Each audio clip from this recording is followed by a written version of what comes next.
এখন বাজে বেলা 12টা। ছাদে এসে বসে আছি। আজকে কিন্তু কোনো ব্লগ বানাইনি। আর এসেছিলাম 11:30 নাগাদ। গানও শুনছিলাম না। আজকে জাস্ট নিজের সাথে নিজের সময় কাটাচ্ছিলাম। অয়ন তো অফিসে চলে গেছে সকালবেলা, তো সব কাজ হয়ে গেছে। অন্য সময় তো এই সময়টা শুয়ে থাকি।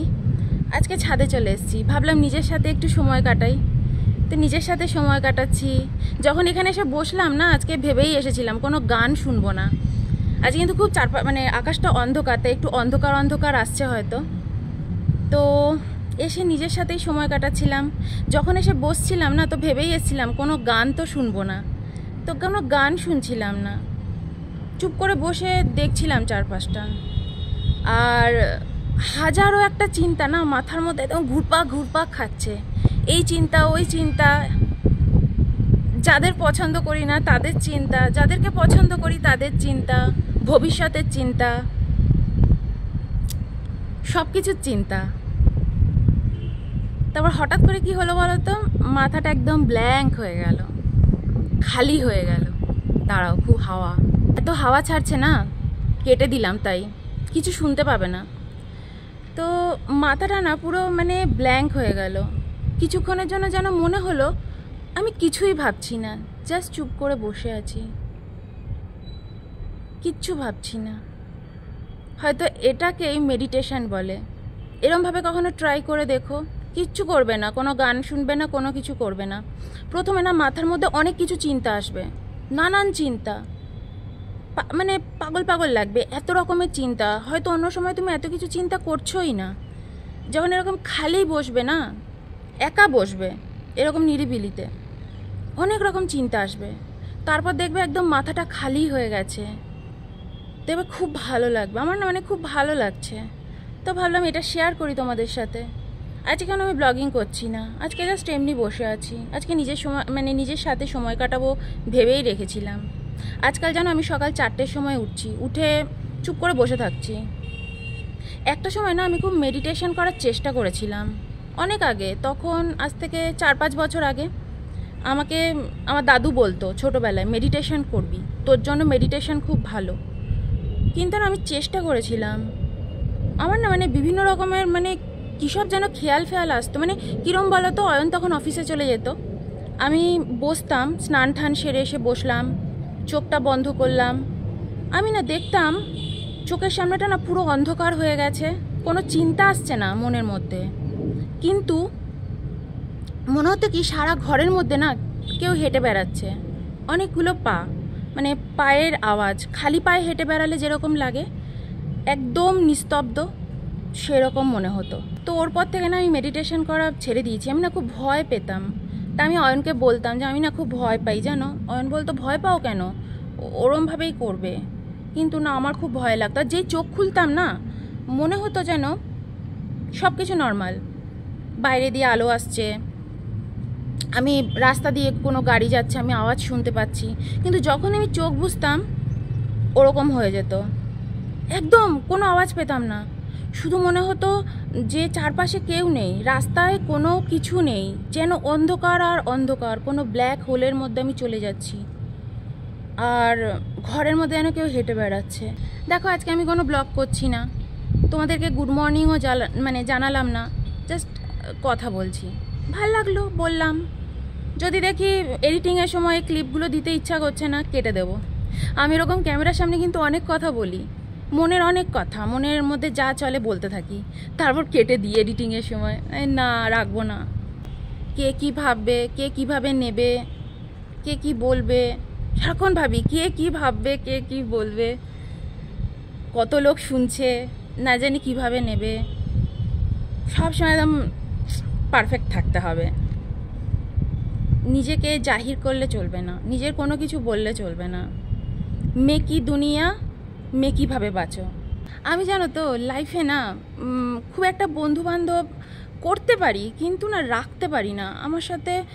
এমন কখনো হয় না যে আমার বন্ধুরা, অনেক বন্ধু হয়েছে বা অনেক বছর ধরে তাদের সাথে বন্ধুত্ব রয়েছে, ঠিক হয় না। হাই হ্যালো বাই, হয়তো ওইটুকুই।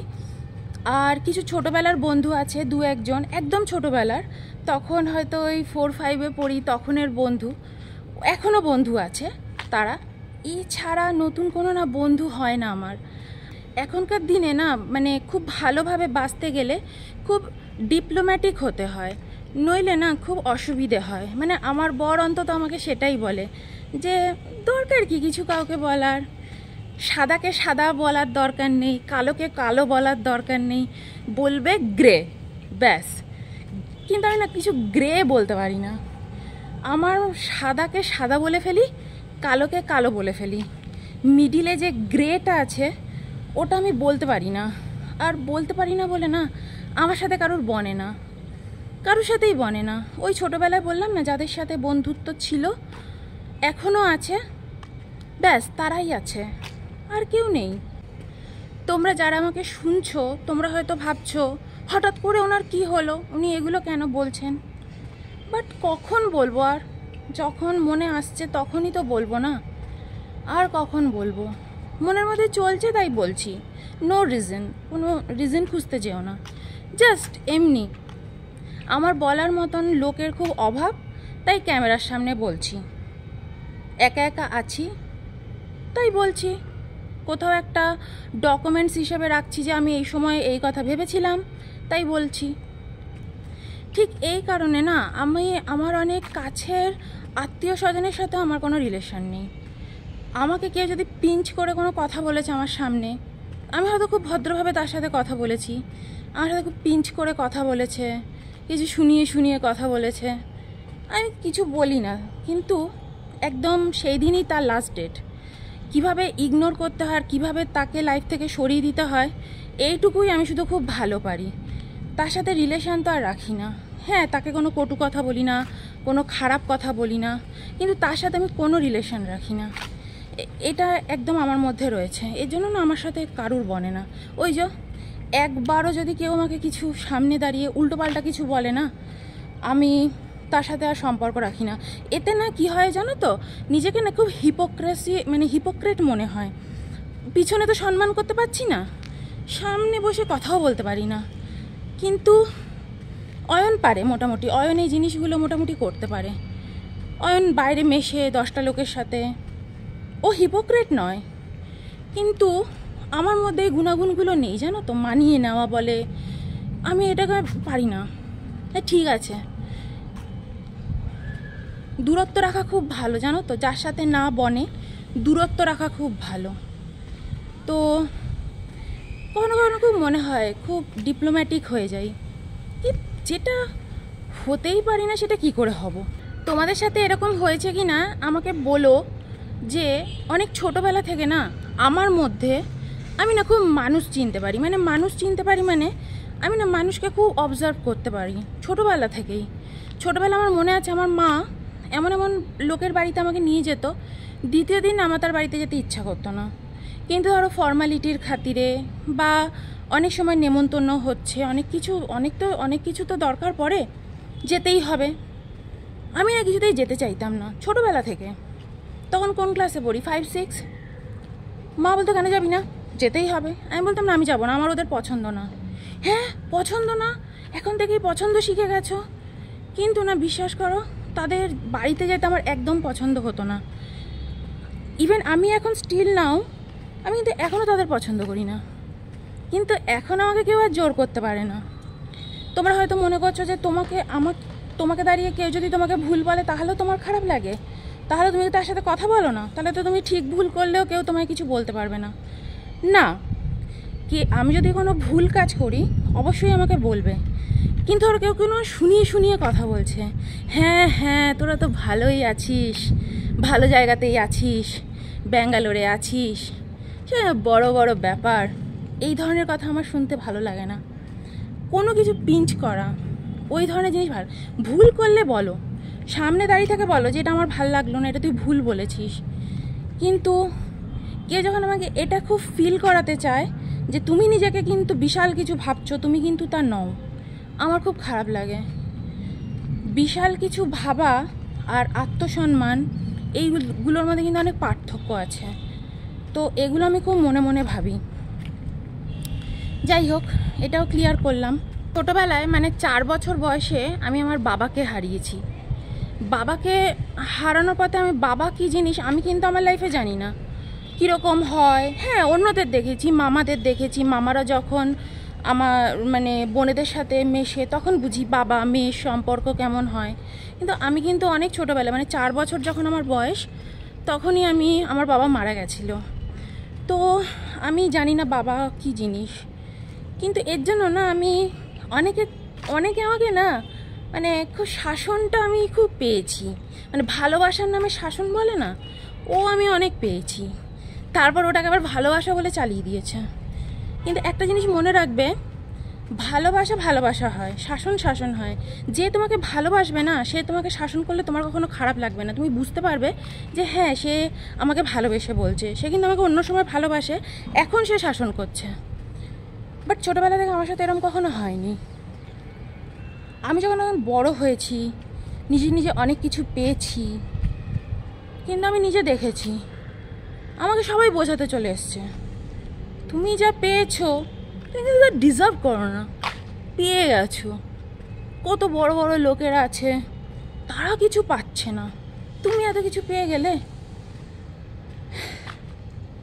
আমি যখন বিয়ে করেছিলাম, কিভাবে বিয়ে করেছিলাম, কি করেছি আমি লাইফে, যদি কোনোদিনও তোমরা জানতে চাও বলো। একটা এই জায়গায় তো সব কিছু বলতে পারবো না। কেমন লাগছে তোমাদের আমার কথা শুনে বলো। হ্যাঁ, আমিও না খুব খালি লাগে, মনে হয় আমার সাথে কেউ যদি কথা বলো তোমরা আমার খুব ভাল লাগবে। আচ্ছা ধরো আমি যদি কোনো ব্লগ না বানিয়ে এটাই শুধু রাখি, এই যে কথাগুলো বললাম শুধু এই কথাগুলোকেই রাখি আর কিছু না দেখাই, না বলি, খুব খারাপ লাগবে। এগুলোই তো মনের মধ্যে চলছে। ভাল লাগে সারাক্ষণ এই কাজ করছি, ওই কাজ করছি, ঘর গুছোচ্ছি, রান্না করছি, ভাল লাগে সারাক্ষণ। এগুলো তো করি, এগুলো সবসময় ভাল লাগে না জানো তো ক্যামেরা বন্দি করতে। আমি হারিয়ে যাচ্ছি না কোথাও, নিজেকে খুব দরকার জানো তো এই জায়গাটাকে, এই প্ল্যাটফর্মটাতে, এই জায়গাটাতে নিজেকে তুলে ধরার খুব, অন্তত এই ইমোশনগুলো, এগুলো তো কারোর সামনে বলতে পারবো না।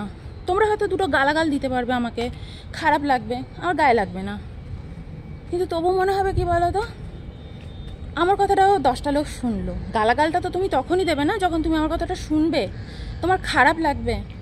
ও শোনার মতনও লোকের অভাব, শুধু সবাই নিজের কথাই বলতে চায়, শুনতে কেউ চায় না কিছু। যাই হোক চলো বাই। আর এটাকে আমি যদি রাখি না আলাদাভাবেই রাখবো, এটার সাথে আমি কোনো মানে ঘর সংসারের কাজ অ্যাড করব না। প্লেন যাচ্ছে, হ্যাল এয়ারপোর্টটা আছে না ওইখানে, তো চলো এবার নিচেও চলে যাবো। Bye bye.